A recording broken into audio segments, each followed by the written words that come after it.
नमस्कार। इस वक्त के बुलेटिन में आप सभी का बहुत स्वागत है। आपके साथ मैं हूं नीतू गौरकेला। फटाफट नजर डालेंगे आज की कुछ खास खबरों पर। नीट का जो एग्जाम है उसमें धांधली और पेपर लीक होने की संभावना जताई जा रही है और छात्रों की तरफ से लगातार इसको लेकर प्रदर्शन भी किया जा रहा है।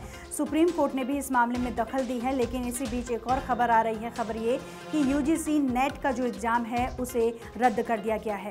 नेशनल टेस्टिंग एजेंसी यानी कि एनटीए ने 18 जून को हुई यूजीसी नेट की परीक्षा रद्द कर दी है। ये एग्जाम 2 शिफ्ट में पैन और पेपर मोड पर हुआ था। 19 जून को विश्वविद्यालय अनुदान आयोग यानी कि यूजीसी को परीक्षा के बारे में गृह मंत्रालय के Indian cyber crime coordination centre से परीक्षा में गड़बड़ी के इनपुट्स मिले थे। केंद्र ने इसकी जांच सीबीआई को सौंपी है। अब नए सिरे से परीक्षा होगी। नया एग्जाम शेड्यूल अलग से शेयर किया जाएगा। आपको बता दें कि यूजीसी नेट की परीक्षा 83 सब्जेक्ट्स में हुई थी। एग्ज़ाम एक ही दिन में 2 शिफ्ट में हुआ था। पहली शिफ्ट सुबह 9:30 बजे से थी और दूसरी जो शिफ्ट थी वो 3 बजे से लेकर 6 बजे तक थी। देश के 317 शहरों में 1205 सेंटर्स पर ये परीक्षा हुई थी। 11,21,225 कैंडिडेट्स ने फॉर्म भरा था, जिनमें से 81% ने एग्ज़ाम दिया। पहली शिफ्ट में 4,73,484 और दूसरी शिफ्ट में 4,35,096 स्टूडेंट्स शामिल हुए थे। लेकिन इस खबर से अब जो छात्र हैं उनमें मायूसी है। बढ़ते हैं आगे। पूरे देश में 21 जून को अंतर्राष्ट्रीय योगा दिवस मनाया जाता है और इसको लेकर अगर हम देश की बात करें तो अलग अलग जगहों पर योगा का अभ्यास करते हुए लोग देखे जा रहे हैं। लेकिन इसी बीच बाबा रामदेव का बयान सामने आया है अंतर्राष्ट्रीय योग दिवस को लेकर। वो क्या कुछ कह रहे हैं, जरा सुनिए। ये सच है कि योग युगों युगों से था। कहीं कंदराओं में, कहीं गुफाओं में या कुछ विशिष्ट व्यक्तियों के बीच उलझ के रह गया। हमें निमित्त बनाया भगवान ने। हम 25 लाख किलोमीटर देश में घूमे और आज घर घर तक, जन जन तक योग पहुंचा। विश्व में योग को गौरव दिलाने के लिए प्रधानमंत्री जी ने यूएनओ में प्रस्ताव रखा। इंटरनेशनल योग डे मनाया जा रहा है। योग के प्रति एक अवेयरनेस, योग के प्रति एक आदर हुआ है और इससे एक तरफ अपने पूर्वजों की ज्ञान की विरासत को आदर मिला है और दूसरी तरफ इससे पूरी दुनिया को लाभ भी बहुत मिला है।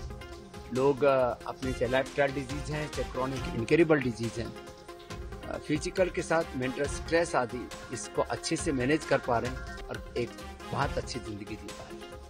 बढ़ते आगे बात करेंगे तमिलनाडु के कुल्लाकुरिची की, जहां से एक बेहद ही दुखद खबर सामने आई है। खबर ये कि यहां पर शराब पीने से 25 लोगों की जान चली गई।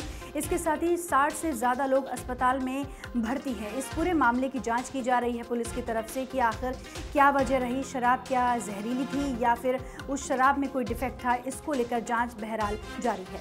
तमिलनाडु के कुल्लाकुरिची जिले में कथित तौर पर शराब पीने से कम 25 लोगों की मौत हो गई, जबकि 60 से ज़्यादा लोगों को अस्पताल में भर्ती कराया गया है। अधिकारियों ने चिंता जताई है कि मरने वालों की संख्या बढ़ सकती है। पुलिस मामले की जांच में जुटी है। कल्लाकुरिची जिला कलेक्टर MS प्रशांत ने जिले के सरकारी मेडिकल कॉलेज अस्पताल में इलाज करा रहे लोगों से मुलाकात की और इस पूरे मामले पर मुख्यमंत्री MK स्टालिन ने मौतों पर दुख व्यक्त किया है और कहा है कि इसे रोकने में विफल रहने वाले अधिकारियों के खिलाफ कार्रवाई की जाएगी। CM MK स्टालिन ने कहा कि कल्लाकुरिची में मिलावटी शराब पीने से लोगों की मौत की खबर सुनकर मैं स्तब्ध और दुखी हूं। इस मामले में अपराध में शामिल लोगों को गिरफ्तार कर लिया गया है। इसे रोकने में विफल रहे अधिकारियों के खिलाफ भी कार्रवाई की जा रही है। बढ़ते आगे बात करेंगे राजधानी दिल्ली की। राजधानी दिल्ली में पानी का जो संकट है वो लगातार बना हुआ है। बीजेपी की तरफ से प्रदर्शन और आम आदमी पार्टी की तरफ से अनुरोध किया जा रहा है। आतिशी ने देश के प्रधानमंत्री नरेंद्र मोदी को चिट्ठी लिखकर इस समस्या से जल्द निजात दिलाने की मांग की है। वहीं दूसरी तरफ जो लोगों के घरों में टैंकर पहुंच रहे हैं उससे भी लोगों की प्यास नहीं बुझ रही है। आलम यह है कि कभी दिन में एक बार पानी मिल रहा है तो कहीं 2-2, 3-3 दिन हो जा रहे हैं लोगों को पानी नहीं मिल रहा है। टैंकर जो आते हैं वहां पर भीड़ लग जाती है।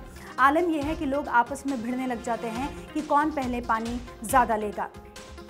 बढ़ते हैं आगे। राजधानी दिल्ली और NCR में जिस तरह से गर्मी पड़ रही थी, लू चल रही थी, उससे कुछ हद तक लोगों को राहत मिली है। जी हाँ, बुधवार को दिल्ली के कुछ हिस्सों में बूंदाबांदी हुई और हवाएं चली, जिसकी वजह से जो तापमान लगातार बढ़ रहा था उसमें गिरावट दर्ज की गई है।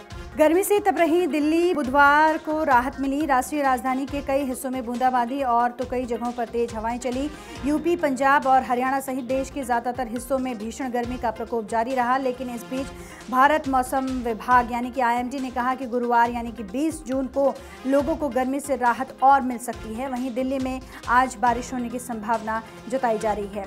आपको बता दें कि मौसम विभाग ने अपने पूर्वानुमान में बुधवार को कहा कि उत्तर भारत के कई हिस्सों में अगले 24 घंटों के दौरान गर्म हवाएं जारी रह सकती हैं, लेकिन इसके बाद इसमें धीरे धीरे कमी होने की संभावना है। हालांकि यूपी के लोगों को राहत के लिए इंतजार अभी करना पड़ेगा। यानी कि आज दिल्ली, पंजाब, हरियाणा और राजस्थान सहित कई राज्यों के लोगों को गर्मी से राहत मिलेगी और इन राज्यों में बारिश भी होगी। आपको बता दें कि 19 जून को हरियाणा के कुछ इलाकों में भी बारिश हुई थी।